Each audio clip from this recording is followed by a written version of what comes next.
good afternoon, good evening, and good night, depending from whichever part of the world you are watching us from. This is Chero, and welcome to this beautiful channel. So today we are going to look at the Pokomo. The Pokomo are among the Bantus of Kenya and are closely related to the Waswahili and Mijikenda of the coast. They speak the Pokomo language, which is more or less similar to Swahili. The Pokomo population is split into two groups.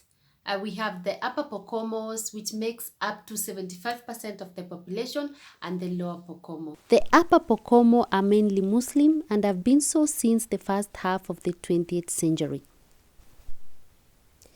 The lower Pokomos, who live along the lower part of the Tana up to the Delta, became Christians beginning in the late 1870s, and by 1914 they had almost exclusively converted. The Pokomo migrated from Shungwaya in southern Somalia, that is in Jubaland, and occupied the Tana River Valley stretching from the Tana Delta to northeastern Kenya. The Tana River, therefore, is an important source of the Pokomo livelihood.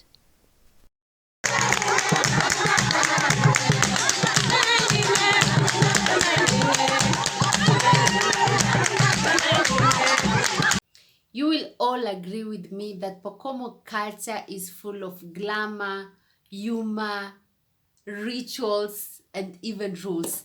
And in closer comparison, the Pokomo culture resembles that of the West Africans, and they even share some of the names.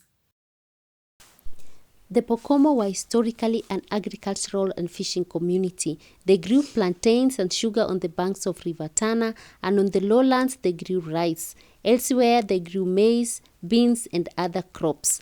The Pokomo had only two seasons in a year, namely Sika and Kilimo.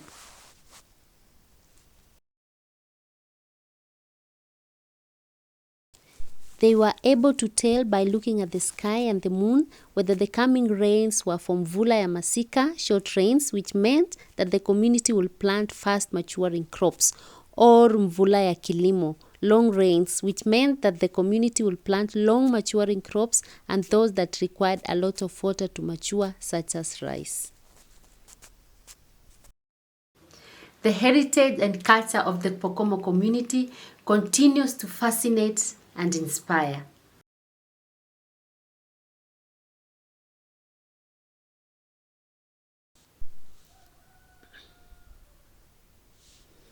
Historically, the Pokomo believed in a supernatural being, Mulungu, who was worshipped in sacred forests. He was believed to bring abundance and scarcity upon the community. The spiritual leaders, Kijo, were consulted for guidance and religious matters. Within the Kijo, there were two other groups, the Gangana or healers and the Chawi or witches.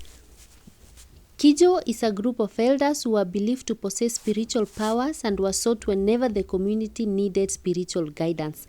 There were times during the year when people would gather near the sacred places in the night, singing and dancing Gagana, and the spiritual leader would emerge from the forest in the middle of the night, walking on the poles covered with a white dress and his face covered with a mask. He will walk around and go back into the forest, leaving behind a hysterical group of people believing that their prayers have been answered. Within the Kijo, there were two other groups, i.e. the Gangana or healers and the Chawi or witches. Kijo were very powerful and they had absolute powers to take by force family lands and banish anybody from Maroland if he goes against the Pokomo norms. The political governance of the Pokomo was headed by the Gasa. This was also a group of council of elders who were reverend and believed to possess wisdom on solving political and administering justice. The Gasa is the only elder group which is still in existence, and it is sought to give political guidance to the Pokomo community to date. The Gasa has also been formally recognized to dispense justice on land and family cases.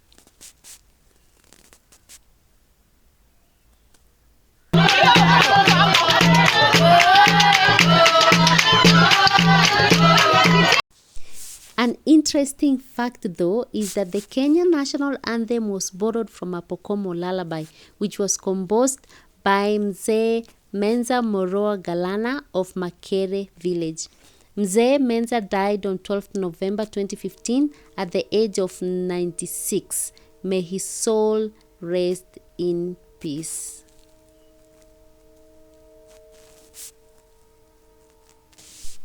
The Pokomo people traditionally use music to celebrate their harvests, fishing, hunting, weddings, circumcision, and births.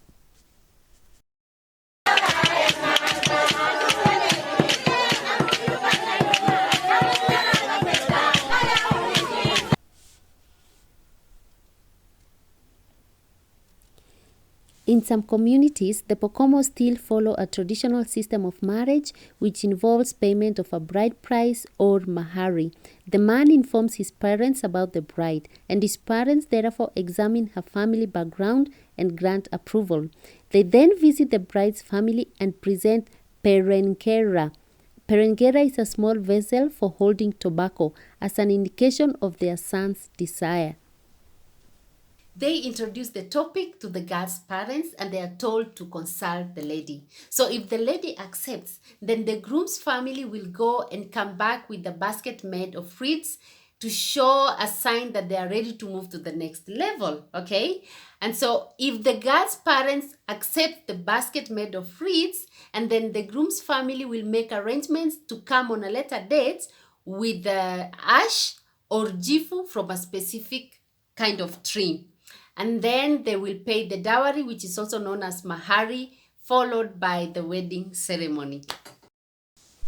Stories among the Pokomo were used to affect behavior. For example, a story that when you whistle during the night, you will encounter a spirit being known as Seha. This was meant to teach the children not to whistle during the night to avoid disclosing their location to an enemy.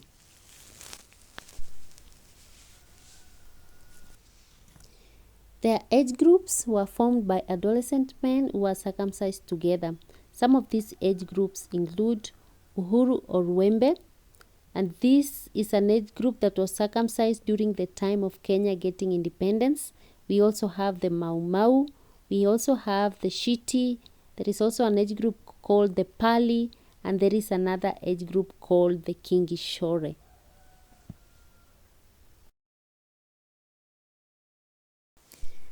The passage to adulthood for men is by an initiation which involves circumcision or known as kuhinywa.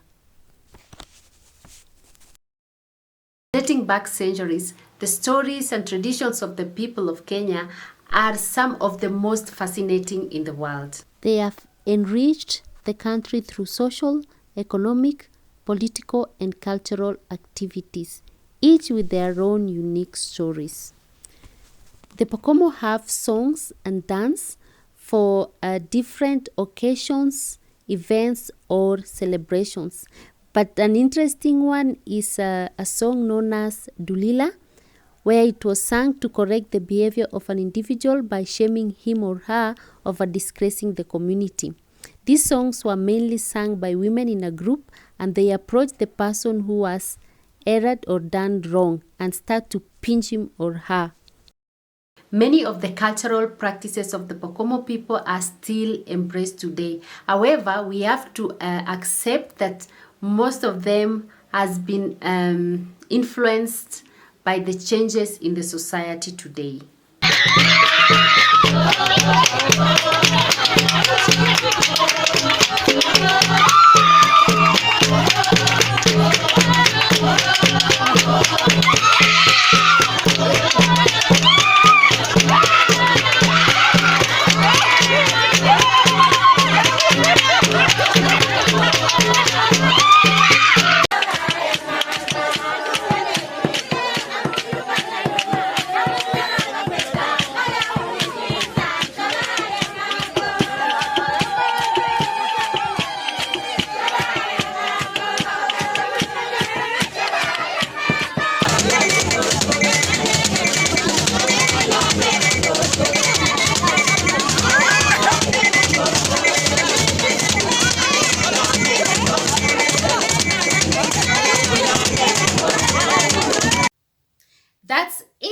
our information desk about the Pokomo culture, and I hope you have learned something. And I look forward to seeing you in our next video. And please, if you have not subscribed, kindly consider subscribing to the channel, and let's grow this family together. Until next time, bye.